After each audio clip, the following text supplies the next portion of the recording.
Now we come to lesson 3, Introduction to recent developments in IC engine fuel injection systems. Firstly, there is a need to govern the fuel vis-a-vis the carburetor. We would always like to have optimum use of fuel and not waste it. Therefore, a governor is invariably placed between the carburetor and the intake valve to control the fuel supply by a carburetor. Now, what are the types of governing action? First is the vacuum type. This depends on the pressure of moving fuel air mixture. At a set value, extra mixture is not permitted into the cylinder.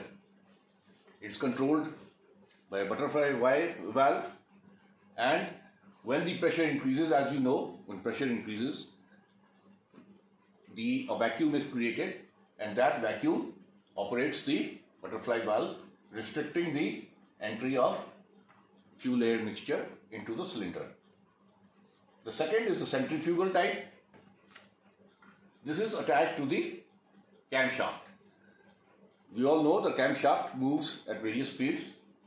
When the speed of the camshaft increases, when you press the accelerator for greater engine power, more speed, a weight is attached to the pivot arm of the governor, and due to centrifugal force, the weights move outwards and operate and control the flow of the petrol. In fact, this is connected to the valve, thereby controlling the engine speed.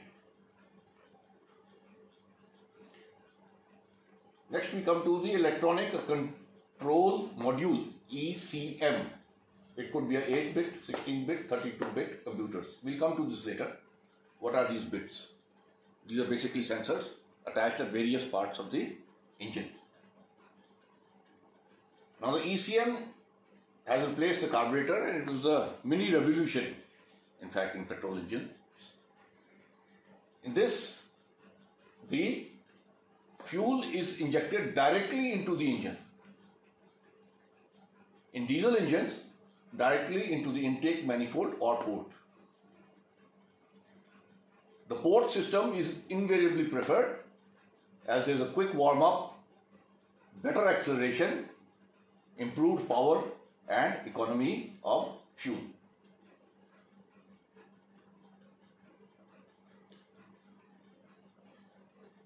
ECM is a computerized control system having 8 or 16 or 32 bits for input supply to the computer. Further explanation will be reached to para 5.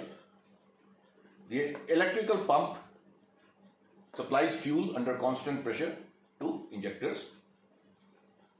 Excess fuel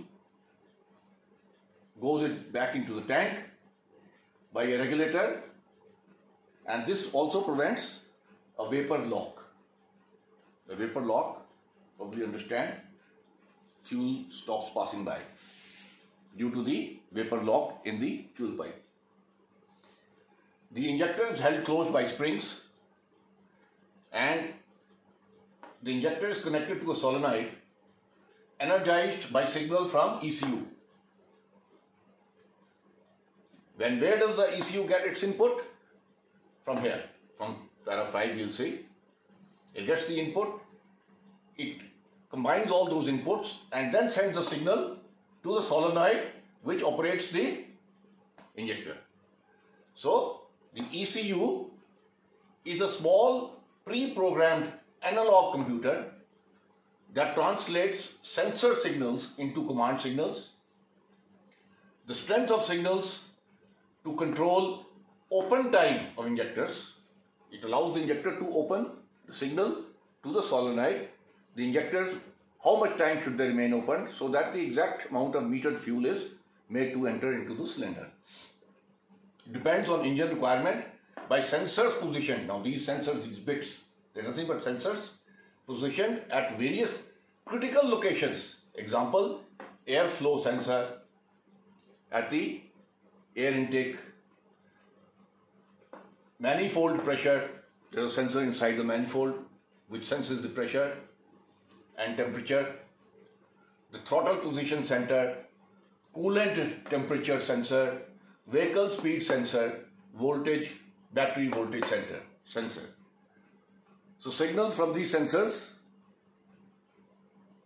is fed to the ECU, which in turn sums up and sends the correct signal to the solenoid of the injector, and which this solenoid operates the injector to open partially, fully, whatever is the desired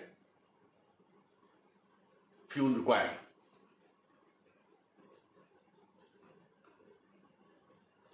Multi-point fuel injection systems, or MPFI.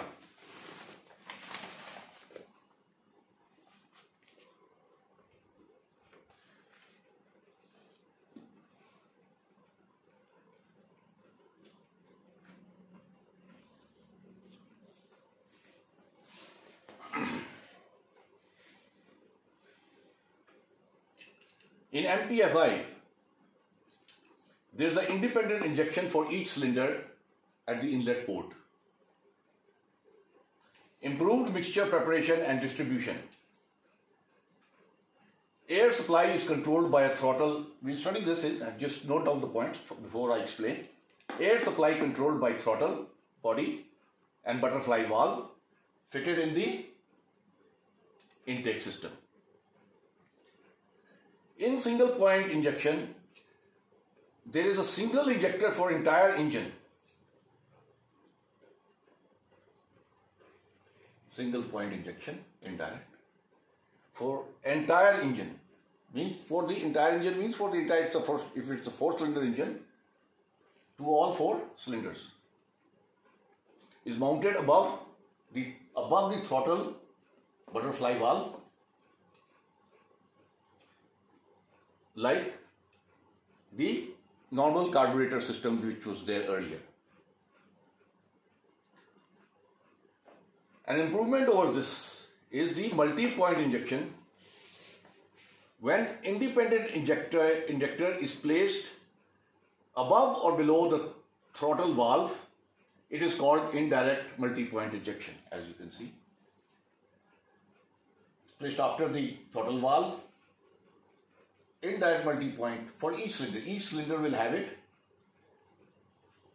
and the air fuel will get mixed here and into the inlet valve into the cylinder.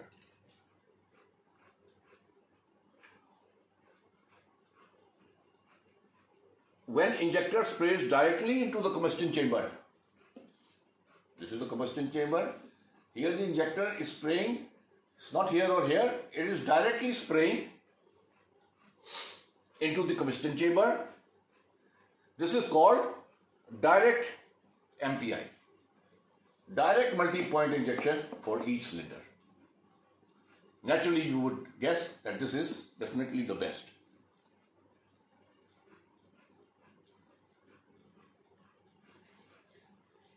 Now let us first have a look at the mechanically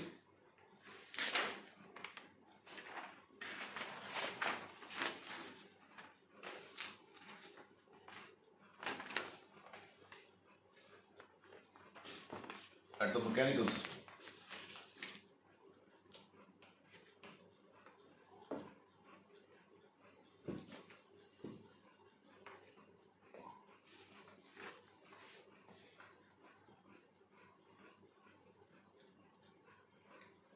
Let's read the points first and then we'll explain it on the diagram.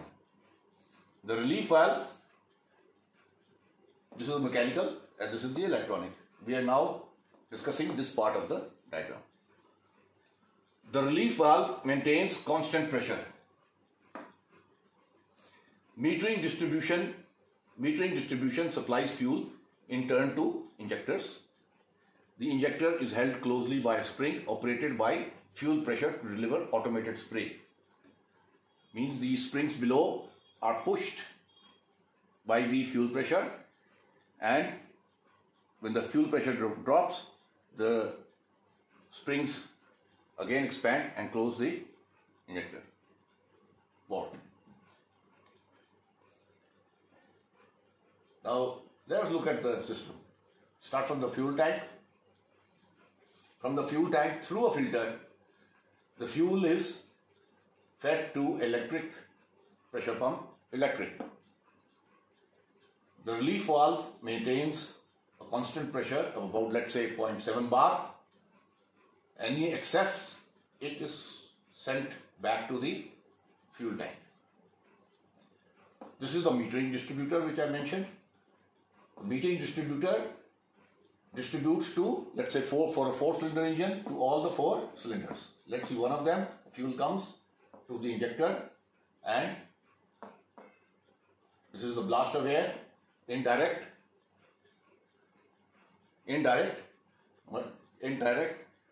single point injection is taking place. This is the inlet valve, and from here the fuel and air mixture enter into the combustion chamber. This is a mechanical petrol injection system. Now, what is the improvement which we have achieved through electronic petrol injection?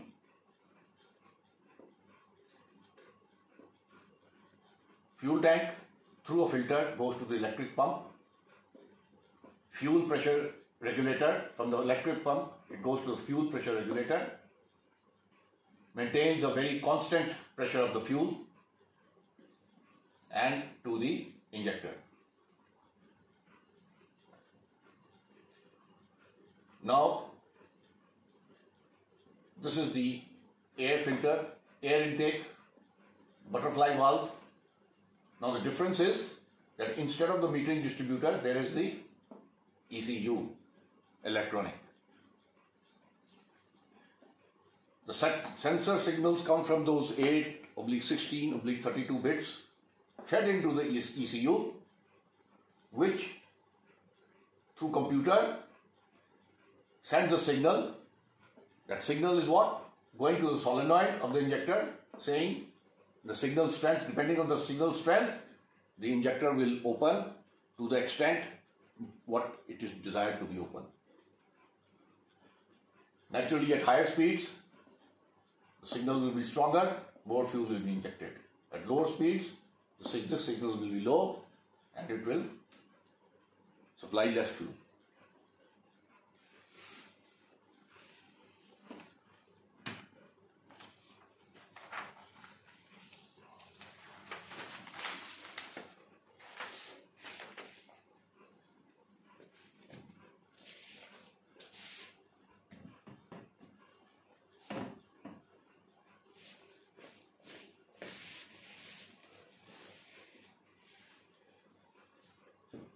Now let us come to the recent fuel systems for diesel engines.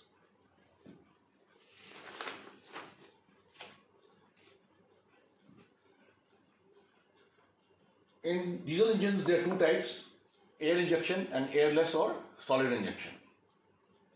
That means in air injection, both are mixed, fuel and air are mixed together, and solid is only the diesel. That's why it's called a solid injection, without air. Air injection, presently we have this incorporated in most of the diesel engines. This is now an old system. Still we'll have a look at this. In air injection, fuel is injected along with air blast. The air is first compressed from around 50 to 90 bars. Fuel pump supplies required quantity of fuel to the air injection valve. Air injection valve, mechanically operated, gets air blast from compressor. Now the air blast is coming from a compressor, and the compressor is run by none other than the engine through a system of gears or belt whatever system it may, but it will consume about approximately 10% of engine power.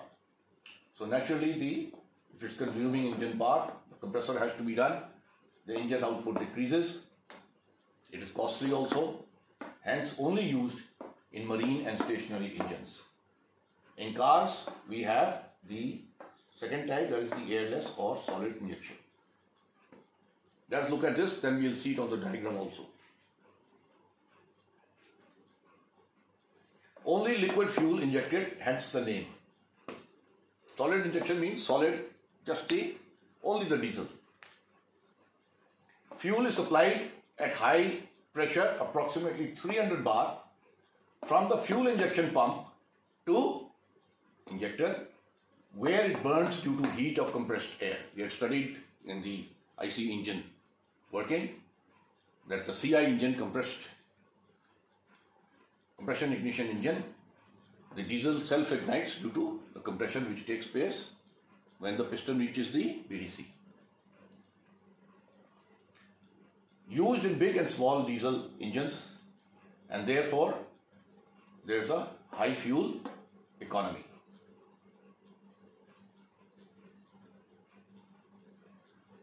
Now the solid injection or airless or solid injection is classified as individual pump fuel injection system, distributor type, in which the fuel pump, FIP you must have heard of. There is a individual pump, FIP, that means if there are 4 cylinders, there will be 4 lines to distribute the fuel. Plunger type is another type of FIP. But what we are going to study is now, important is the common rail direct injection system, which I almost in all vehicles lying on the road. It may be cars or it may be heavier vehicles, commercial vehicles.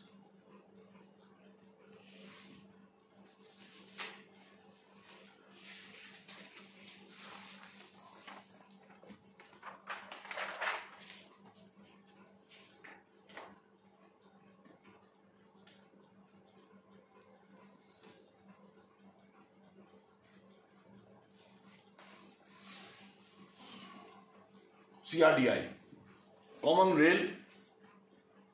rail direct injection.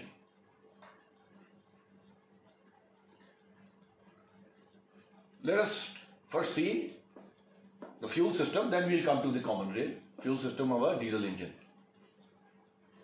The fuel tank, fuel cock, hand primer.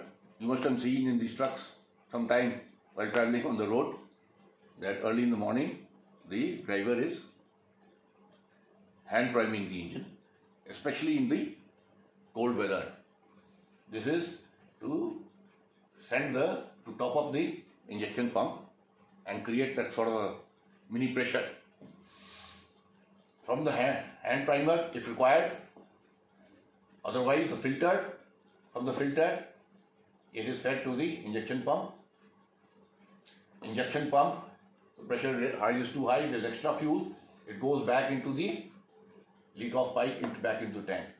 The injection pump in turn pumps to each of the 4, for a 4-cylinder engine, each of the 4 injectors. In the injectors also, there is a provision for leak-off. Extra fuel is sent back into the fuel tank.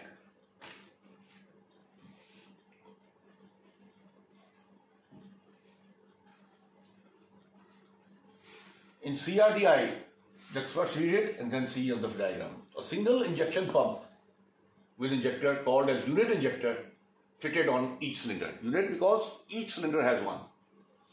Unit injector is operated by rocker arms and springs. Rocker arms and springs fitted overhead, similar to engine valves which we see on all types of engines.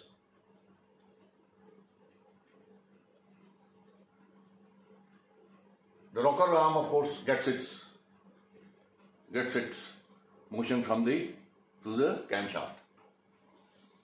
Common rail the common rail, this is the common rail, ensures equal fuel injection to all cylinders.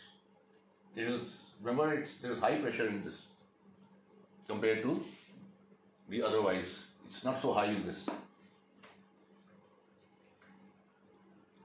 In common rail, the fuel tank, there is a feed pump, electrical feed pump run by the electrical system of the engine. There is a filter. This filter is very important because the metering is very precise and very high quality filter. Here, there is a relief valve to maintain the pressure. Any excess fuel is fed back into the fuel tank. From there, it goes into the common rail.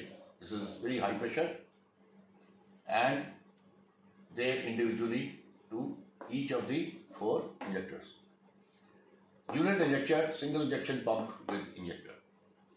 There is no FIP in this. Well, if this is clear, now let's have a look at the comparison between MPFI and the carburetor system in the petrol engine. Advantages of MPFI over the carburetor system. In fact, this was again a small revolution, and you could say a quantum leap in the fuel supply system with the introduction of MPFI. And carburetors, as you know, virtually non-existent. Very few engines have carburetor systems, probably stationary or other small engines. Advantages. In MPFI, high quality fuel distribution, as you saw in this diagram, enabling higher CR without detonation. Now we all know the higher the compression ratio, the greater chances are there for detonation. Now in an advanced study, detonation generally occurs due to carbon hotspots which get stuck on the walls of the cylinder, and there is a pre-ignition sort of thing which causes detonation and knocking also. So we have been able to achieve higher CRs.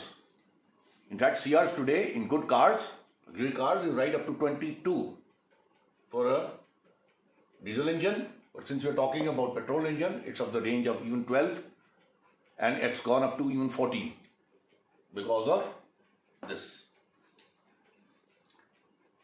Second advantage is, in the carburetor, there was a venturi. It was a restricted opening. That has been removed. So naturally the volumetric efficiency has improved. We know what is volumetric efficiency. We have in the previous lecture.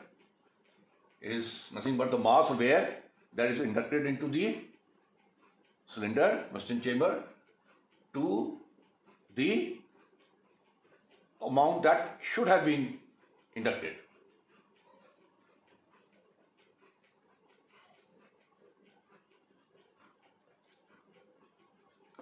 So volumetric efficiency generally is of the order of 80-85%, can go up to 100 and even beyond 100 if we attach a supercharger or turbocharger. The volumetric efficiency by artificial means can be improved upon. But that's a separate topic altogether. So once the volumetric efficiency improves, as we saw in the previous lectures, so will the power and the torque produced by the engine. Third, fuel consumption decreases. As you can see, metered fuel directly into the unit injectors, and the fuel consumption decreases. Earlier, before introduction of this MPFI, at most ambassador cars and these Premier Padmani, they had kilometerage of maximum 12, 13, 14. Now the mileage has gone beyond 20 thanks to MPFI. It is again a big leap, as I mentioned. Fourth, quick transportation of fuel to intake manifolds. because the common rail is at a high pressure and very close.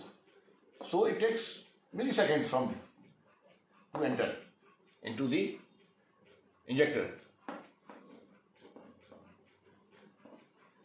And also there is no wetting of manifold walls. There is no manifold wall to be wetted. Fifth, both the single and multi-point injection is suitable for supercharging. As I mentioned, to increase the volumetric efficiency, we use a supercharger or turbocharger. And this system is suitable for supercharging. So this is you could say a bonus. Sixth, precisely metered fuel. As I keep mentioning, this is a very important point. Precisely metered fuel through a range of engine speeds because of the high pressure here.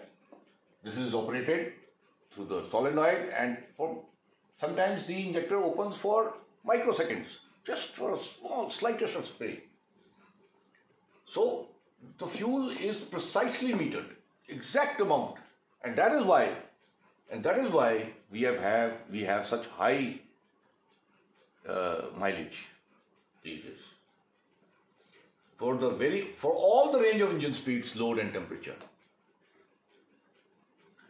Seventh is reduced exhaust pollution, because the quantity of fuel being injected is just the right amount.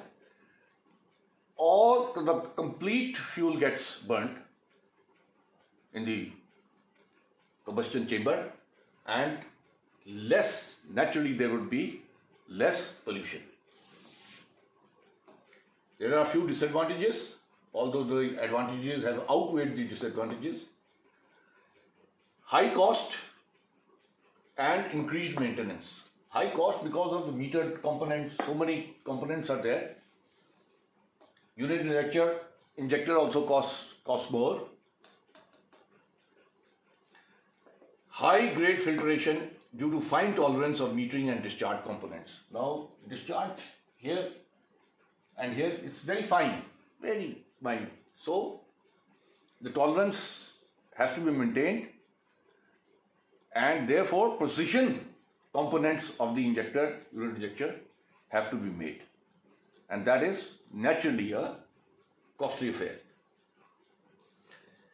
More wear and tear due to more moving parts, more electrical parts, and the wear and tear is more.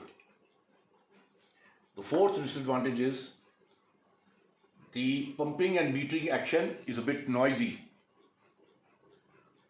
But then in cars, today we have a cover over the engine cover they call it. You open up a very good car these days, you'll find that there's a lining inside the cover which suppresses the noise to a large extent. Extensive research was done on this also. And of course, naturally it is more complicated compared to our carburetor system. With that, we come to an end of this lecture. Next time, we'll take up the next topic as per your syllabus. Thank you.